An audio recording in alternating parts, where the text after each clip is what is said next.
Good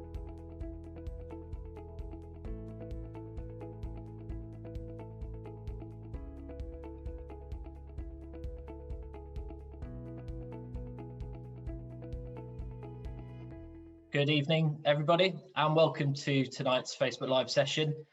My name's Sam Ciotkowski, and I'm the Sales Manager for Urology and Continence Care today.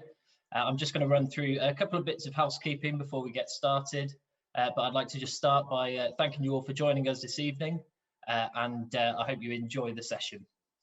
So before we get cracking, a couple of bits of housekeeping. First of all, the session tonight is prostate cancer in primary care. We'll be doing some introductions to the speakers. We have 3 speakers for you today, so you're very lucky. Couple of things. Firstly, the certificates for your CPD and revalidation. We'll post a link at the end of the session so you can download those certificates. They'll be available on our website, and also we'll put the slides and the video on our website in the next 24 hours so you can watch those and download any slides if you need any of the information from them as well. If you do have any questions for any of tonight's speakers, please do leave them in the comments section. We will put those to the speakers tonight in the live Q&A at the end of the presentation. We'll get through as many as we can. If we don't get through to yours, we will answer those in the next few days and post those on our website as well. Finally, you'll notice that we are filming this remotely, so if there are any technical issues, do bear with us. We've got a whole team working behind the scenes, so they'll get any issues sorted. If you've got any technical questions or any questions at all, leave them in the comments section and someone from our team will answer any of those for you as quickly as possible. So tonight's session is sponsored by Prostate Cancer UK. So I'm now going to pass you over to Ellie Johnstone. Ellie is the Counselling Project Manager for Prostate Cancer UK. And she's just going to do some introductions for tonight's speakers and talk to you for a couple of minutes before we get cracking with the session. I'll see you at the end for the live Q&A. Enjoy, and over to you, Ellie. Hi, thank you. Thanks, Sam. So yeah, my name is Ellie Johnstone. I'm also the Education Manager at Prostate Cancer UK, and so that's why I'm chatting to you this evening. So I won't take up too much of your time, but I just want to kind of thank you for joining us, and we're really excited to be here this evening. I just wanted to kind of take the opportunity to kind of tell you a little bit about the charity and a little bit about the work we're doing, and so you'll understand why we're here this evening. So as you know, that we all know that last year was a really difficult year for everybody. And I'm sure you're all aware that it had a massive impact on cancer diagnosis across the country. But what that actually meant for urological cancers and for prostate cancer was that during April 2020 to March 2021, there were 55,000 fewer referrals for urological cancers compared to the previous year, which has meant that there are 20,000 fewer treatments for urological cancers.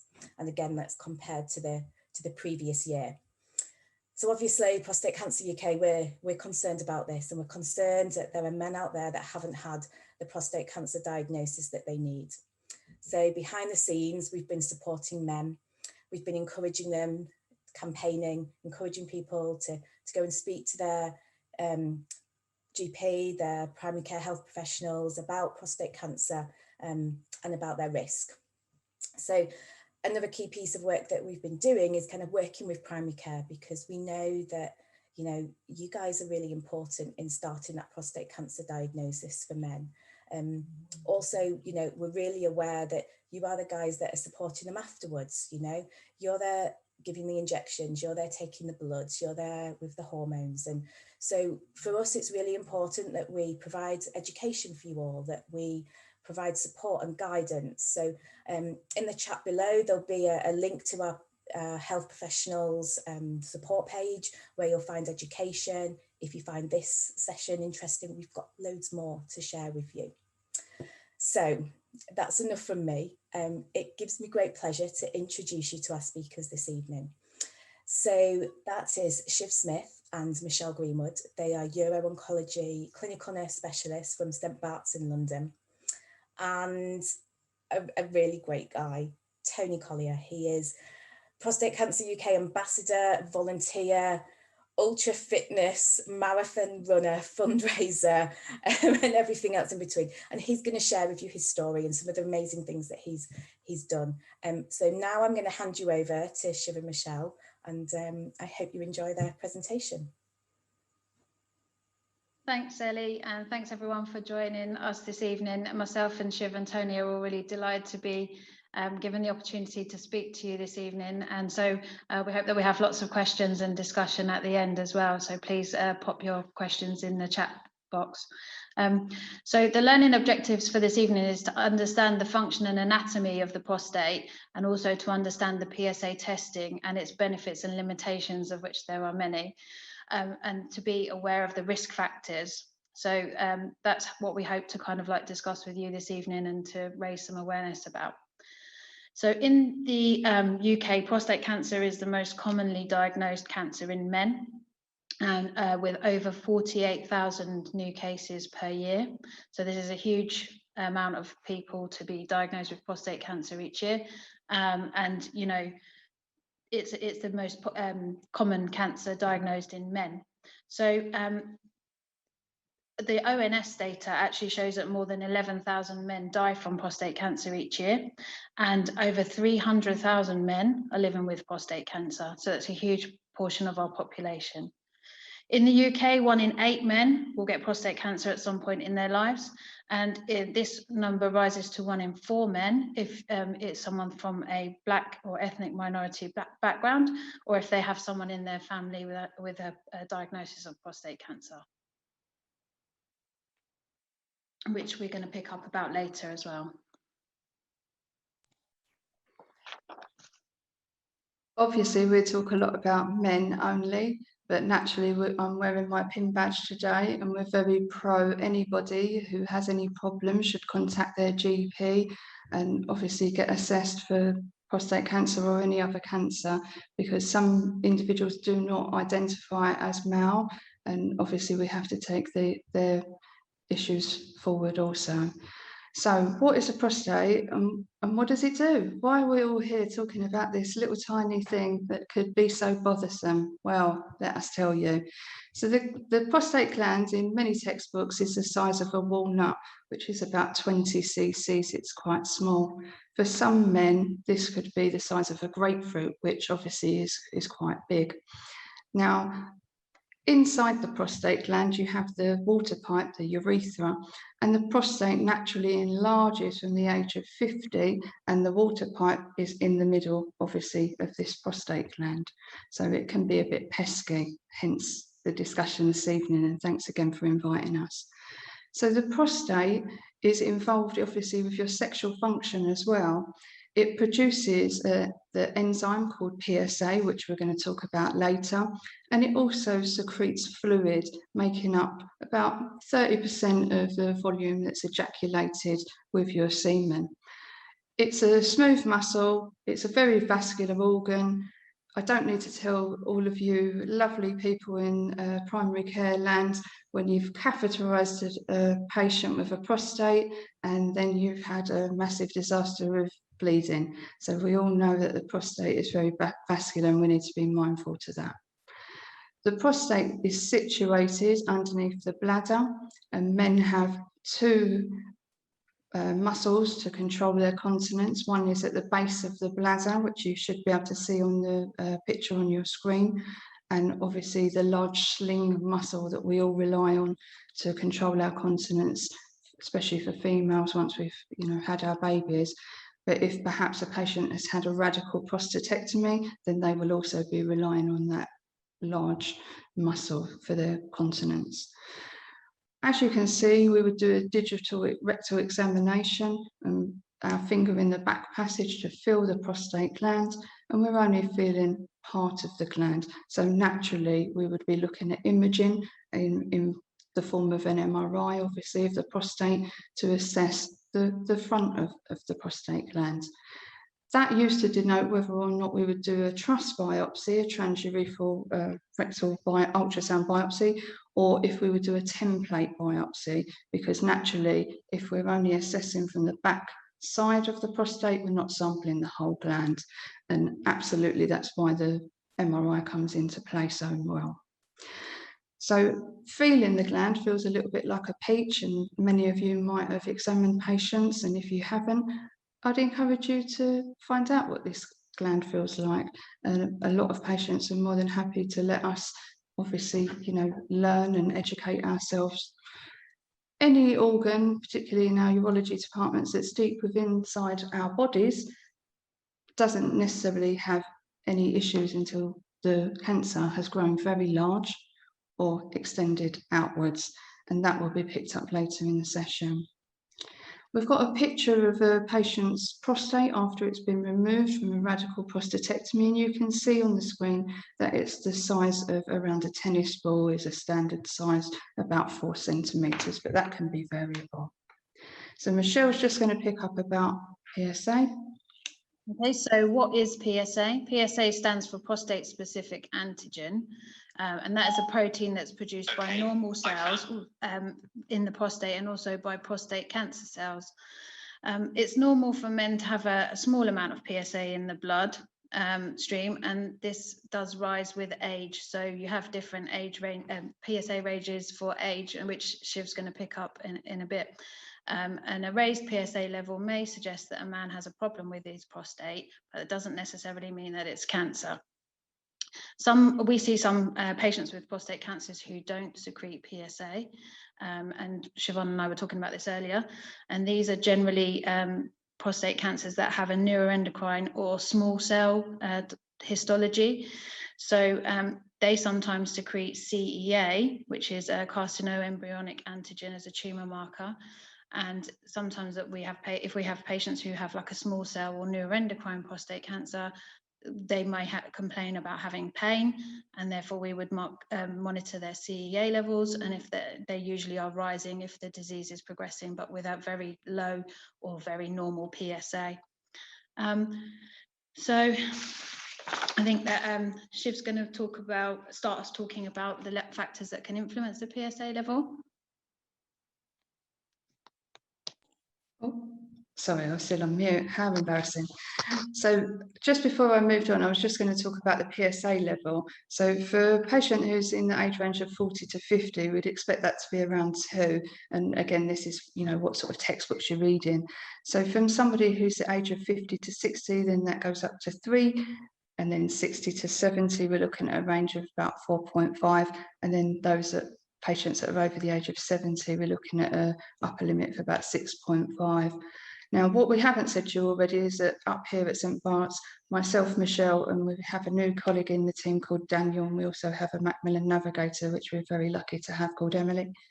We're looking at patients in the clinic who are metastatic, who have advanced disease, and we're looking at patients who have PSA, prostate-specific antigen, in the hundreds and the thousands. And the highest that I've seen in the clinic here is about 49,000. I'm sure that Michelle can top me because she's been here for yonks longer than I have. So obviously every PSA is specific to a person, and we would never just take a one-off value. So generally, if you're referring a patient over to us because you're concerned, obviously we would want to repeat the PSA that's been done in primary care, and then obviously assess that patient, refer them off for their scans and everything if that's appropriate. So obviously we're going to move on now to our limitations of the prostate cancer. Oh, I think I've lost my page. So basically, I was going to talk about finasteride, which is a alpha blocker. So when patients are on this to help with their benign prostatic hyperplasia, get your teeth in, the BPH, this helps to shrink the prostate gland down. But what it also does is it gives us a lower level of the PSA.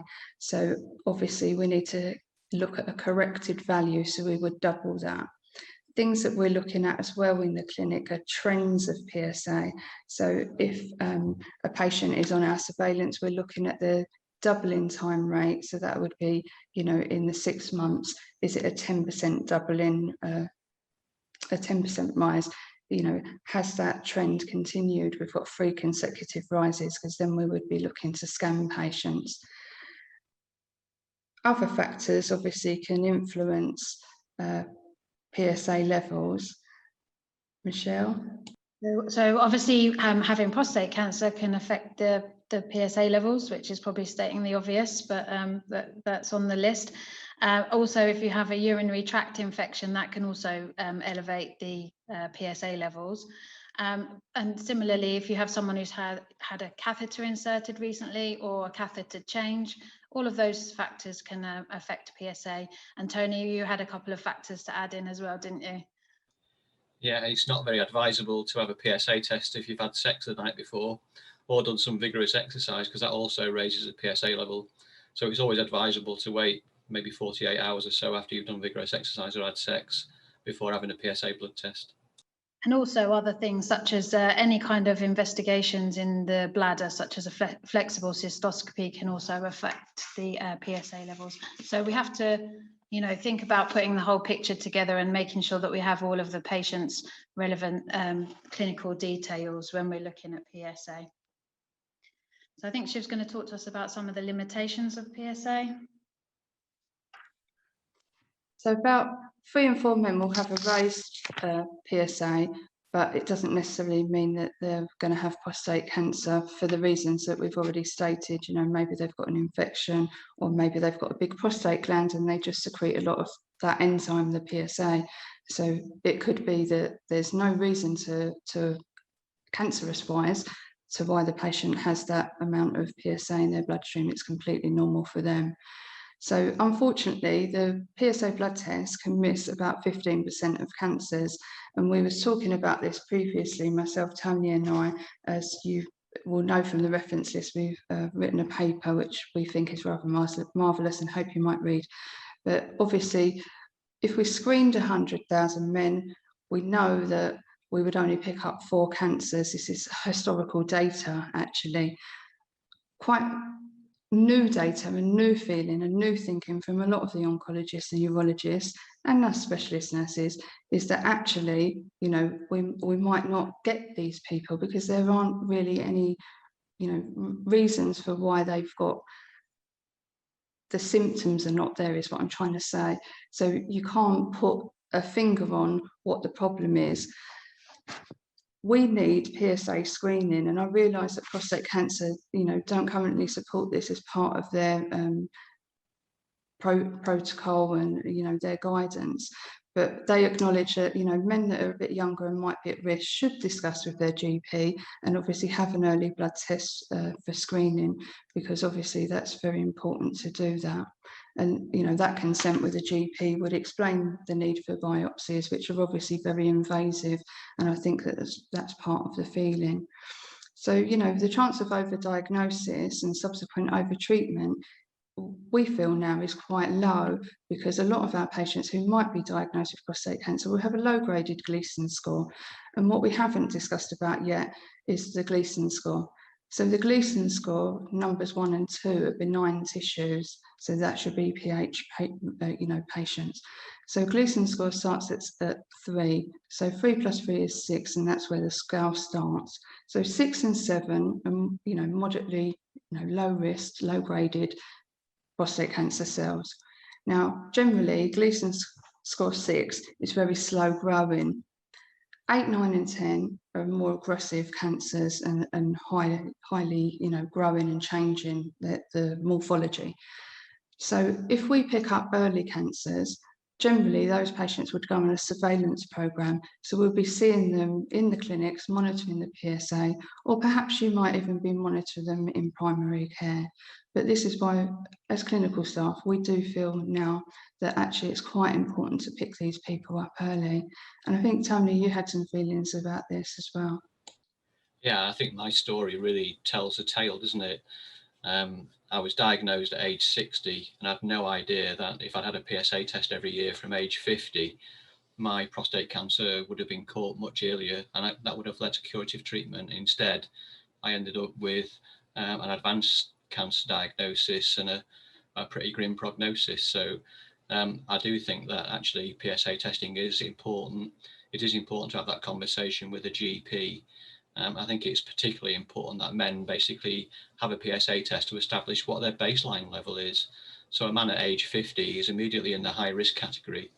PSA test every couple of years to see, how the PSA levels rise would be really important in assessing the potential growth of the PSA to work out what on earth's going on. And there's a story about one of Prostate Cancer UK's awareness speakers whose friend died of prostate cancer. So he started having a PSA test at age 50, and he kept a spreadsheet of what his PSA levels were every time he had a test. And it rose gradually, as it does with age, but then one year it grew from 3 to 4, which was a 1/3 increase in 1 year. That suggested something was going on. He basically had biopsy. They found the cancer. He's had brachytherapy, a form of treatment, and that's completely curative. He's now done about 300 awareness talks for Prostate Cancer UK. So I think there's an important message there that men need to go to their doctors and ask for a PSA test. Have that discussion with the doctors about it, because there isn't at the moment any other way of catching prostate cancer early. And if it's not caught early, you end up like me, and you'll hear my story shortly. And the three of us were having a conversation about the improvements in the diagnostics and imaging now. So although the historical data shows about the limitations of PSA testing, we all feel, and I know that this may not be Prostate Cancer UK's stance, but obviously we all feel between ourselves that the overdiagnosis and overtreatment may be reduced by the fact that imaging now is much better and much more advanced. And so that's a discussion that myself and Tony and Shievon have had previously. So the PSA test is available to any man over age 50 who requests it, but of course they have to have consent with the GP, and the GP has to agree for that to happen, for them to have that test. And that's normally done after careful consideration and discussion.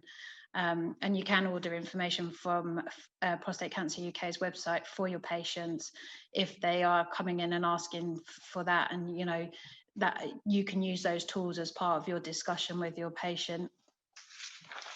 So risk factors for prostate cancer. So we've touched on some of these already: age, family history and genes, and ethnicity. And so ethnicity is a big topic. And one of the things that we've done here at Barts is that we have a large population of patients who are from a Black and ethnic minority background.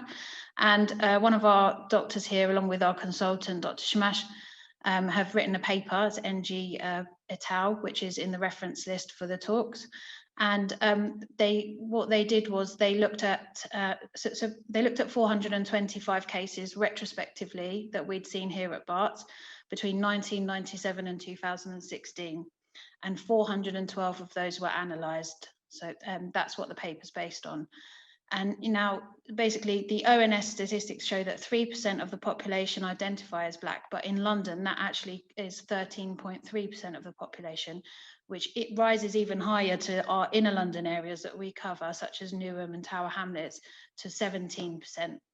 And that paper showed that Black men do benefit marginally from hormone therapy. So they our Black patients tend to do much better on hormone treatment than our white patients. And that's what they talk about in that paper. And Shiv, you're going to talk about some of the challenges with diagnostics and trust. So Michelle and I were really lucky to be invited to the Prostate Cancer CNS conference, where we spoke and discussed this paper and a few other papers that have been released from Guy's Hospital and other organisations. Obviously, we work quite closely with Guy's with our germ cell network for our testicular and ovarian patients. So I mention them because they're sort of friends in our network. If anybody wants any of these papers that we're talking about tonight, please don't hesitate to contact myself or Michelle later, and we'll try and make those available for you. Generally, authors will try and share papers. The paper that is obviously Tony, Michelle, myself, and our registrar, Ken McNG, who is also on the BME paper, that's actually open access, so you'll be able to download that. And, we're hoping that there's plenty of questions coming in, because we really don't want to, miss the opportunity to answer any of those questions later. So what we discussed at that conference was in regards to the Tuskegee syphilis study and slavery. Now, personally, I hadn't heard about the Tuskegee syphilis study, which I can just about say, as you can see. Myself and Michelle were quite surprised about this study. So this basically was a study where we've now got all of our ethical protocols from, because this study was something else. So it recruited a whole bunch of black, mainly men, patients out in America, and it ran from 1932 up all the way up until 1972. So you can already see that this is going to be a bit of a disaster. They recruited hundreds of patients into the study. Now, what obviously went to the Congress, and all the president of America was involved and had to issue massive apologies, is that what they did is they withheld treatment. So in about the 1940, penicillin came out. I'm sure there'll be people that will correct me if I'm incorrect, and I do apologise because I've not got my piece of paper that I had earlier. So around that time, penicillin was invented, and we was obviously giving it out like Smarties. What they didn't do is they didn't treat these individuals. So about 100 people died from syphilis when they could have had curative treatment in the form of an antibiotic.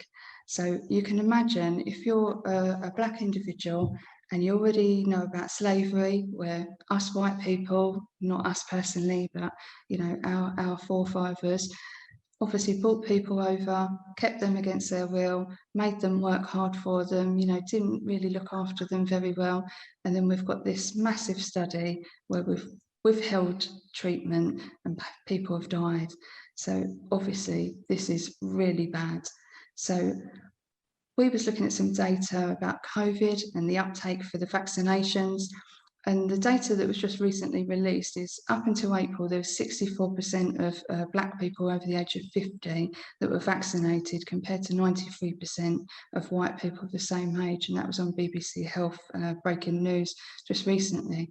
I'm afraid I don't know the reference data, but I can try and find that out for anybody that wants it. Now, I think that that's quite a large proportion, because if you look at what Michelle's just said about obviously 13.3% of patients that are from a black and ethnic minority group, if only 64% have got vaccinated, is that reflective of that group in that area, or is it because that sort of reflects the numbers that are living there? So that is a key question. The paper that Michelle just discussed, the NG et al. Paper, we found that black men were actually 39.7% more responsive than white men, which was 17.1% to hormonal therapy. Now, all of this information is really great, but again, this sort of goes back to the screening. So we already know that black men are at higher risk because they're 1 in 4 at risk. And naturally, that is the same for anybody that's got a family history of prostate cancer. But, you know, clearly, people that are high at risk, you've got a cancer that's got no symptoms, which we've just discussed, because, you know, patients might be getting up in the night because they've got a benign BPH or a benign prostatic hyperplasia. You know, it's their age, prostate's big. So there aren't really any clues, and I know that Tony is going to come on to this in a minute, so I'll just stop going on and on. But, you know, we really are pushing for the screening, and I do really feel very passionate for that. So on the screen, you might see a diagram now about early prostate cancer, and obviously this is what we're talking about again. You know, this doesn't cause any symptoms. You've got a gland deep inside your body that's quite small, and as I just said, you could have waterworks problems for other reasons.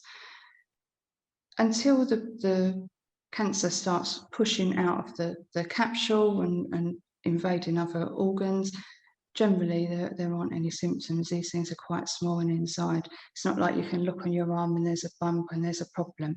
You generally don't know that there's a problem. So if you think about the prostate being held within, you know, a capsule like an egg sitting underneath the bladder, and the water pipe is running through, as we discussed already, the seminal vesicles are just popping up at the back of there, and obviously they're going to release the sperm into the fluid, which we was talking about earlier, and then that's ejaculated out, obviously, ejaculation. So looking at the rest of our T stages, T1 would be, you know, deep inside this capsule, very small little speck of cancer. not really doing much perhaps, and we're not really overly worried about it. Now, if we picked up somebody with an early cancer like this, as I said before, Gleason 6 early cancer, then, you know, we're not going to treat that. We're going to monitor these people, and this is the importance of the blood test. A T2 cancer is a bit bigger, and all of these T stages are broken down into your A, B, and C, which, you know, I won't go into because I'm really looking forward to Tony's talk, and I think that's the most important part of our session. So if maybe the cancer is just pushing a bit further in the prostate, pushing over the transitional or peripheral zones, you know, we're looking at that staging on our MRI scan. We know it's confined within the prostate gland. That's something that we can treat. We can take a prostate out with a radical prostatectomy. We can do brachytherapy, which Tony's already mentioned, which is an internal form of radiotherapy. Low dose rate brachytherapy is the implanted seeds, which stay in the body and they're just there forever, and obviously emit radiation. High dose rate brachytherapy is when we put rods into the prostate at set points, and then the machine is linked to the Liniac, and then the Liniac radiotherapy machine then delivers treatment and burns that cancer away.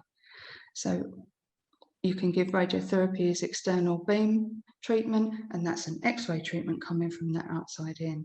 Now, naturally, with any of these treatments, they all have side effects, you know, particularly with your surgery, with your erectile function, because you're touching the erectile nerves that run around the prostate gland. You might damage them. You might need to have some treatment for your sexual dysfunction. There could be issues with the continence, and that could be bladder training. It could be a long-standing issue or complication that you might need to have a sphincter inserted for to control your continence. And you might come across that out in the community. For people that have got T4 cancer, T3 cancer, apologies, that's just abutting the capsule. So it's just pushing out into the fat. If it's pushing up into the seminal vesicles, which is T3B, this is a treatment case where we can't cure the cancer. We can control it, but we can't radiate the seminal vesicles. A T3A cancer would generally have surgery for that, or radiotherapy, and that's given in combination with hormone treatment, and depending on what grade they are on the Gleason score will denote how long we're giving the neoadjuvant hormonal therapy for, which you'll see patients in the community might be having bicalutamide tablets, and they might be having their LHRH agonist injections.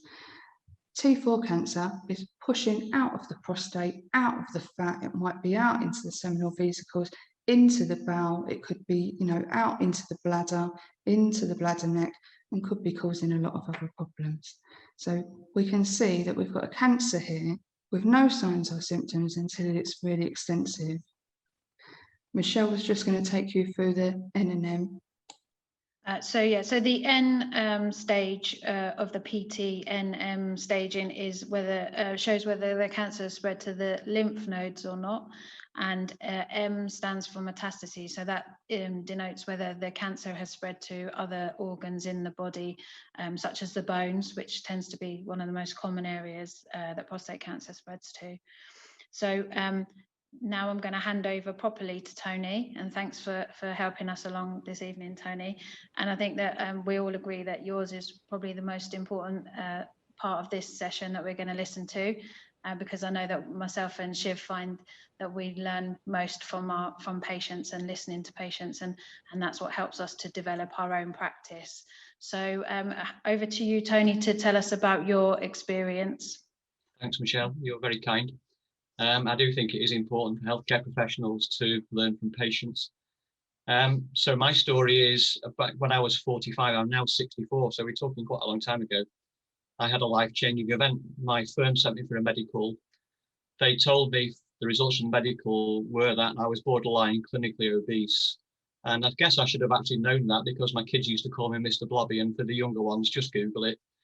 And my blood pressure was so high that if I didn't do something about it, naturally I would have to end up on drugs the rest of my life. And there's some irony in that, because I'm now on drugs the rest of my life, and I hate taking drugs, but anyway, they keep working, so that's the important thing. So I changed diet, reduced alcohol intake, and focused a bit more on exercise. I'd always exercised. I played table tennis to a very high level, but I took up running. And I'd done a bit of running on and off, but not seriously. I was a founder member of my running club, and when I was 50, I ran my first marathon. And then when I was 59, I ran my first ultra marathon. And after I ran my first marathon, I said never again, and I said never again another 18 times between the age of 50 and 59. And then the ultra marathon was 56 miles, so quite a challenge. And that was in 2016. And in 2017, I was going back to have another go at this ultra marathon. But a groin strain was hampering my training, and it was very clear that I wasn't going to get to run the ultra marathon unless this groin strain was looked into.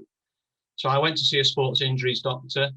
We had a pre-arranged MRI scan, and the scan obviously showed something that wasn't quite right. And the radiologist and the doctor were in and out of each other's office for about an hour, and it was fairly obvious that they were talking about me. The giveaway was the fact that I was the only person there in the waiting room at the time. And then the doctor called me in and said, we're not seeing what we expected.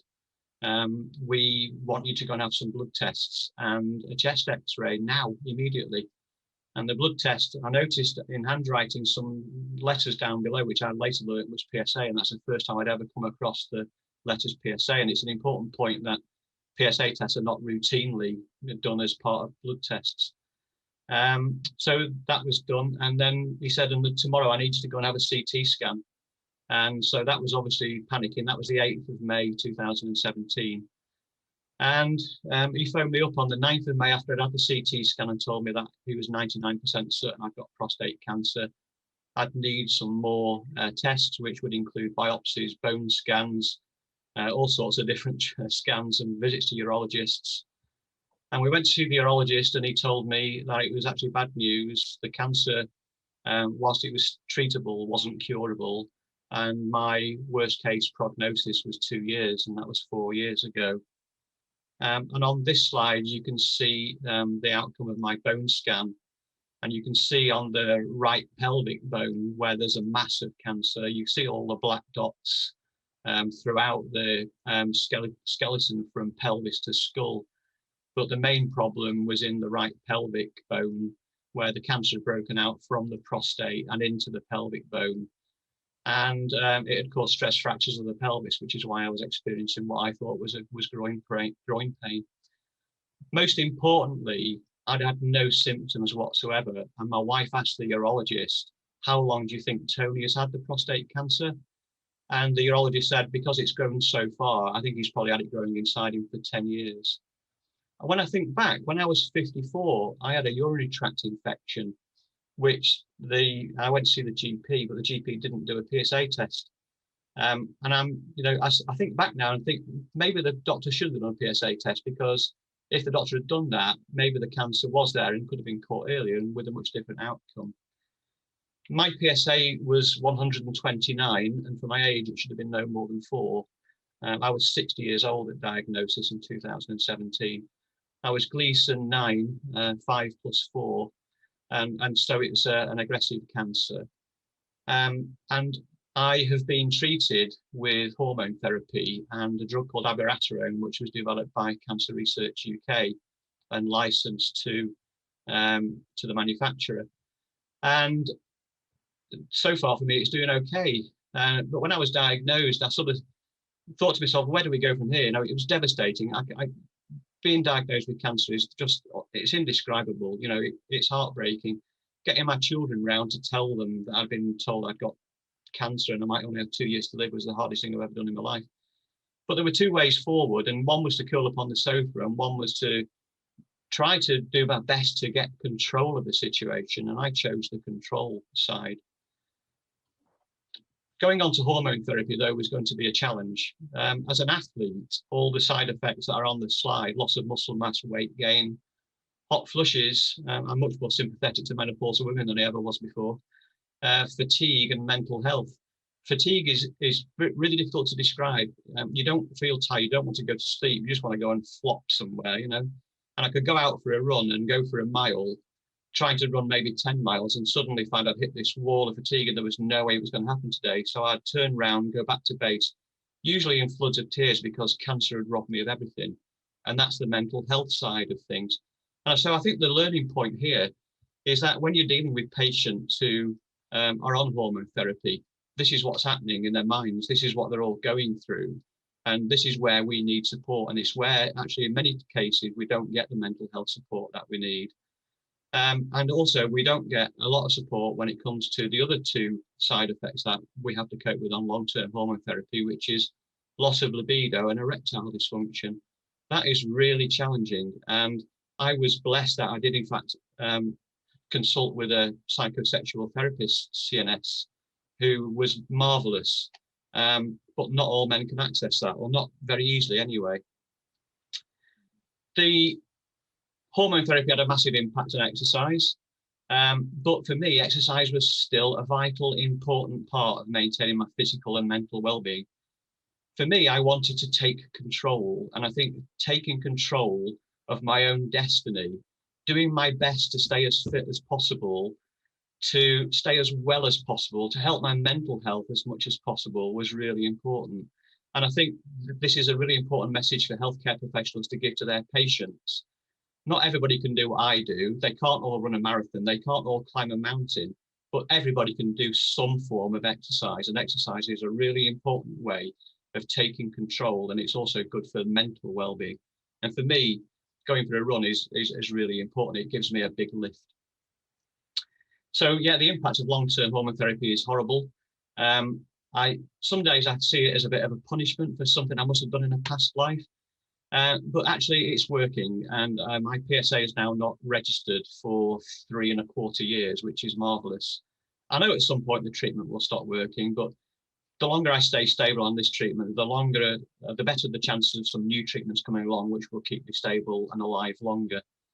Yeah, I do mourn the old Tony. You know, I used to be able to run 5K in 22 minutes, and it's now taking me 27 minutes. So that was really tough as a runner at my running club. Going from being at the front of the pack to the back of the pack was really difficult. But I'm alive and it's keeping me going. And I think it's really a vital part of my armory of dealing with my own illness. And I do like to keep on challenging myself, because I think that's also really important, because without an aim, we're aimless. And I do believe that actually having something to drive you forward is really important. And so in June, I'm actually taking on the Macmillan Mighty Hike, a 26-mile hike around Ullswater. And then the following week, I'm doing a 100-kilometre ultramarathon over 2 days. Now, that sounds crazy and it sounds impossible, and I'm not sure whether I've bitten off more than I can chew, but I'll give it a damn good go. And so far, my fundraising is something like £5,300 split between Macmillan and Prostate Cancer UK, which I'm incredibly proud of. Now, those challenges are going to be really difficult. I won't be doing an awful lot of running. It'll be mainly walking, but I'll do my absolute darndest to get around it. So I think the message here is I had no symptoms for 10 years and I was diagnosed terminal. Caught early, prostate cancer is curable. The only way it can be caught early is a PSA test. I was furious when I found out that I'd had a right to a PSA test from the age of 50, and I didn't know. I didn't know. So now I go around telling people that they must be aware of this. Go and have that consultation with your GP. If the GP says no, that's probably because they're an old school GP. Go and talk to a different GP. But please go and talk to your GP and get yourself tested, because if I'd been tested every year from the age 50, I'd have a curative treatment and I wouldn't be living the life I'm leading now. And I think that's the end of my bit. That's brilliant. Thank you so much, Tony, and Shiv and Michelle as well. And Ellie, of course, at the start. It's really, really interesting session. And Tony, your story is incredible. And I mean, you should be really proud of what you're doing. And we will be posting the link to Tony's fundraiser as well in the comments, and we'll mention that after the live Q&A. So the live Q&A we'll now move on to. We've had lots of questions, lots of comments. I know lots of you have got things to ask to the various speakers we've got. To the speakers, I'll be passing these out to all of you. If any of you want to jump in and answer or add to any of the answers, then feel free to as well. Okay, so the first question is from Val. And Val asks, what can men do to prevent or delay the onset of prostate cancer? So I'll pass that to you first, Michelle. What can you do to delay or prevent it. I'm not quite sure there is really anything that you can do to delay or prevent it. I mean, obviously, we can give out advice about preventing cancer in general by diet, exercise, healthy lifestyle, etc., which we all know and preach about, but probably don't all do very well. Apart from you, Tony, of course. But you know, you could be the fittest person in the whole of London, and that doesn't mean to say that you're not going to get cancer, sadly. And I think just to add to that, Michelle, I was ultra fit and I still got prostate cancer. So yeah, it is difficult. The only thing we can do is recognise if you're in a risk group, and Prostate Cancer UK have a risk checker on their website. Go and do the risk checker and make sure that, you know, if you are at risk, that you actually do something proactive about your prostate health.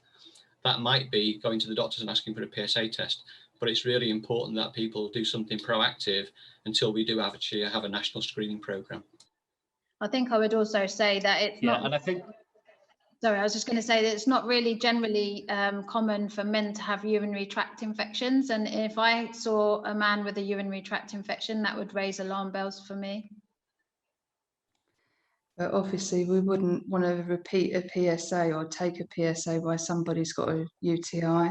So I know when you were talking earlier, Tony, you mentioned that, but like Michelle just said, that is an alarm bell. So after you'd recovered from your waterworks infection, we'd obviously want to check that then. The other thing that's been banding around with research is blueberries and tomatoes and things like that, but the amount of lectin or whatever it's called, I'm probably saying something wrong again, I do apologise, I'm not very good with my pronunciations, and I openly admit that, but the volumes of these things that you need to eat, you know, it's not really sustainable. Thank you, Sam. Yeah, and I think our question 2 actually leads on to that one. You know, you can't prevent it or delay it necessarily, but our question 2 is from Shelley, who says a lot of men diagnosed with prostate cancer do not have any symptoms. Do you think it should be compulsory for all men at the age, say, 50 to have a PSA test? Controversial one. That's what I was going to say. I know that the charity stance is quite clear that people should consult with the doctor. The more I think about it, the more I wished I'd known about the PSA test when I was 50, and I wished I actually had the PSA test. So whilst the stance is basically go and consult your doctor and talk about it, some GPs are still dyed in the wool. We do not do PSA tests because they do more harm than good, because they don't understand the new prostate cancer diagnostic pathway and treatment pathway. And the risk of over-treatment and over-diagnosis is now much reduced because we use things like multiparametric MRI scans. So my view is that men should go and insist upon a PSA test, and I appreciate that the charity stance is a bit different than that, but I'm talking it from a patient's viewpoint. If I'd done that, if I'd known I'd had the right to a PSA test from age 50 and actually gone and done something about it, I wouldn't be living with, at the moment, I'm living with a much shorter life expectancy, because the reality is that only 29% of men with my diagnosis last 5 years based on historical facts. So this is really an important point. I think from Prostate Cancer UK's viewpoint, that we absolutely advocate, you know, men to go have productive conversations with primary care. So that could be, you know, any professional in primary care that is confident in talking about PSA, and we've got a range of information to support that, as well as our kind of clinical nurses that, you know, can be contacted via the phone. Again, if things become difficult, then yeah, call the charity, let us know what you know, what your patients are experiencing, and for men what you're experiencing. Brilliant. I think Thanks. as well, sorry Sam to interrupt you, I think as well, Ellie, Prostate Cancer UK have done a lot of work around our Black and ethnic minority groups, and have worked very closely with a gentleman called Errol McKellar, and I know that Professor Frank, Michelle, helped me out.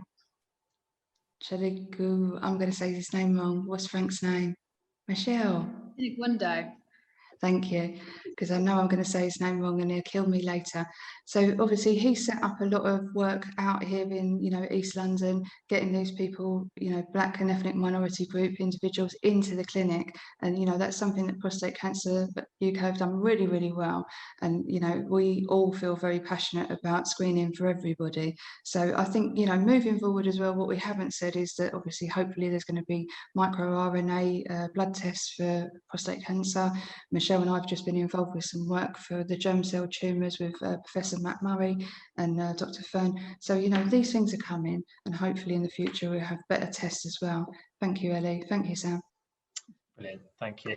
That actually leads quite nicely on to question 3 as well. And I think it was briefly mentioned during the presentation anyway, but just to clarify from Donna, Donna asks, are Asian males more prone to prostate cancer than white males?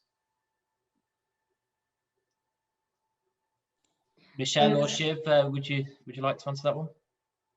Yeah, sorry, I just got stuck coming off of mute. You know how it is living in this virtual land.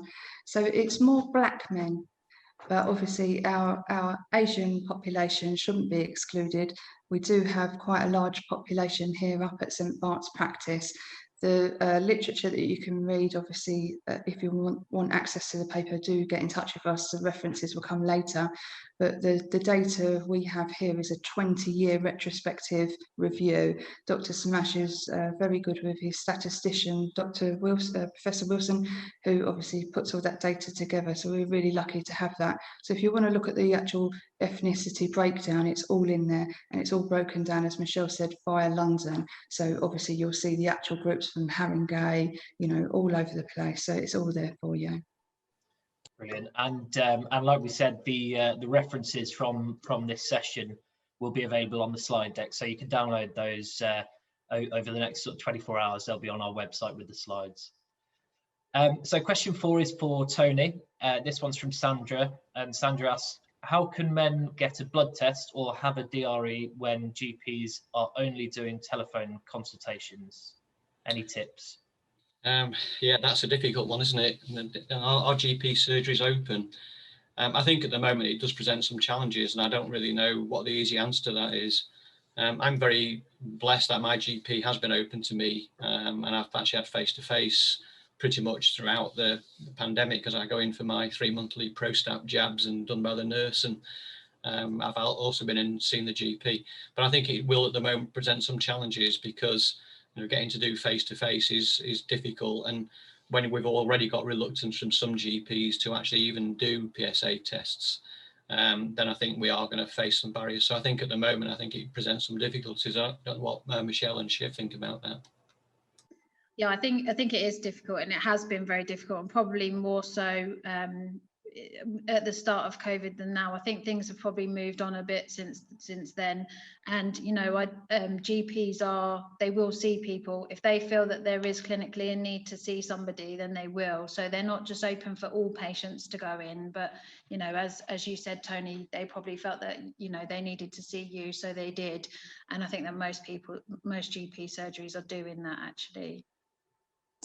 Yeah, I would second that, Michelle. Their contacts in primary care, they're kind of, we recognise that there's been this really large drop in, especially, urgent urology referrals. So that's on their radar now. And yeah, I wouldn't discourage anybody. If you have a problem, call primary care, speak to them.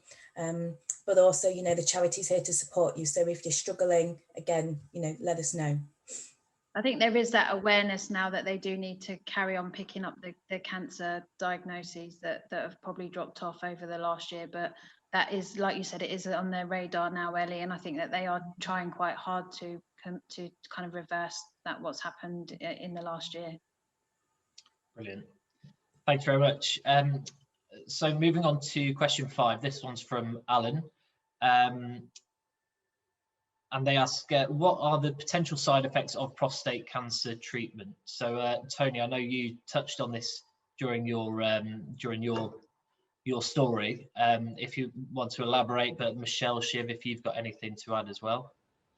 I think the side effects of long-term hormone therapy are basically what I'm suffering, and I should have actually had chemo as the upfront treatment, which is standard NHS treatment, first line treatment, but I was fortunate I had private medical insurance. So I managed to get abiraterone prescribed, funded by my private medical insurers. The side effects are pretty grim.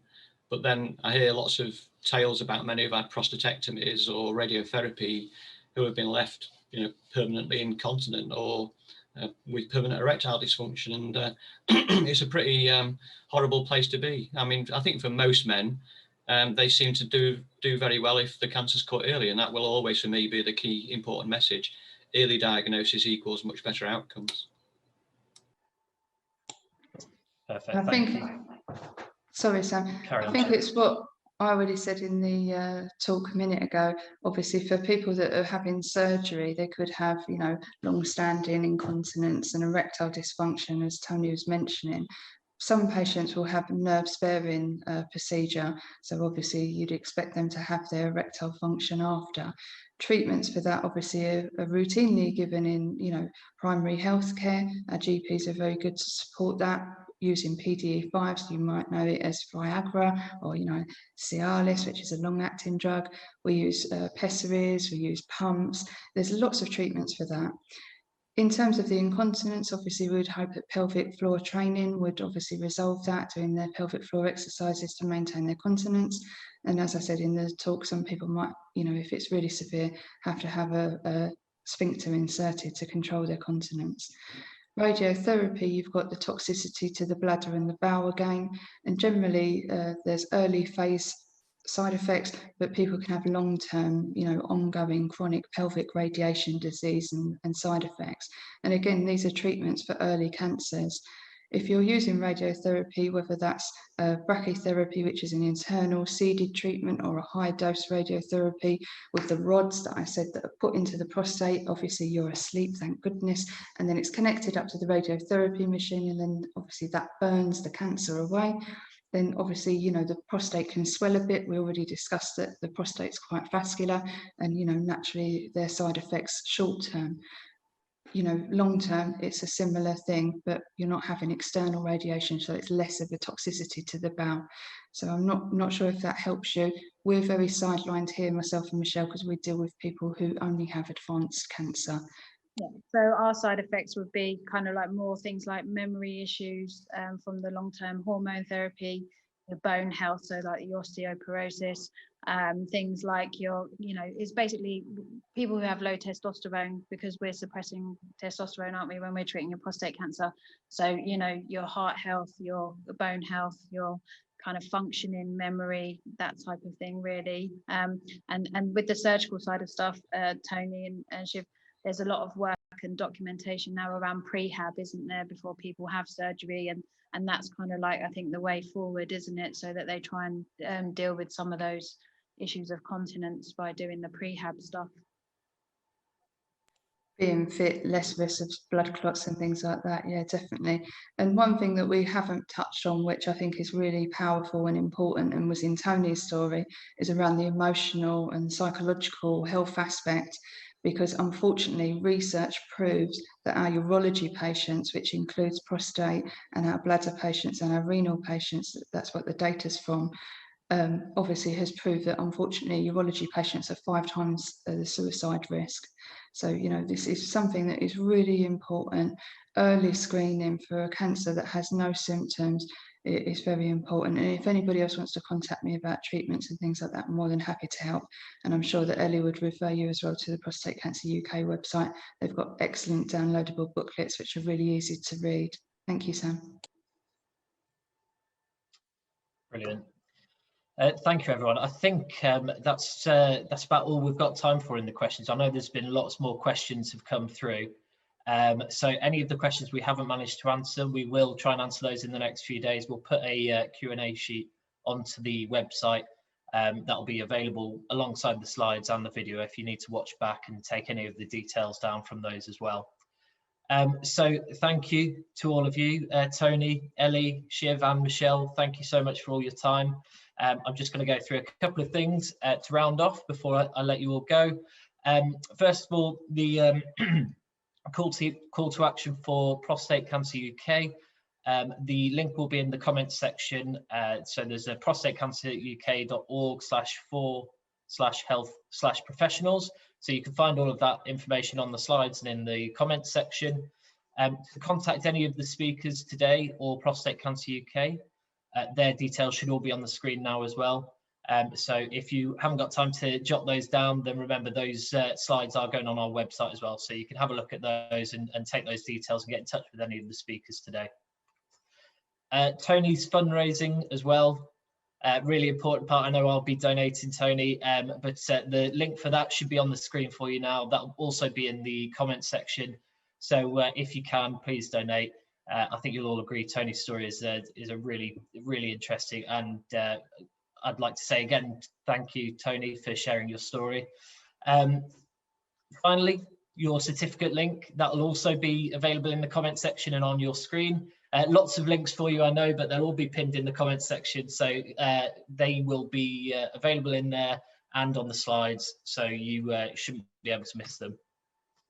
One final thing is just to follow the Urology and Continence Care Today Facebook page so you don't miss any future events. We've got lots planned over the next year, so follow the page. We'll let you know as soon as we announce new events. So that's all from us. Another big thank you to Prostate Cancer UK for sponsoring the event, and thank you to all the speakers. Thank you, everybody. Thanks, guys. Thank you.